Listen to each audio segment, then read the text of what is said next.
గుడిలోని బొమ్మలకు నైవేద్యం, నీ మదిలోని బ్రహ్మలకు ఏ సంబరం.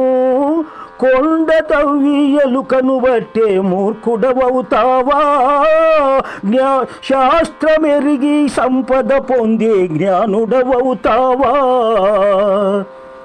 ఏది లాభం ఏది నష్టం ఈ కష్టాలలో, ఏది మీకిష్టమో జీవుడా, ఏది నీ మార్గం ఏది నీ గమ్యం.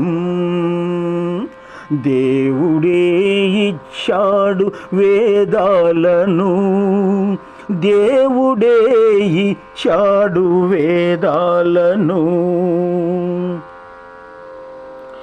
యద్భావో తద్భవతి అంటా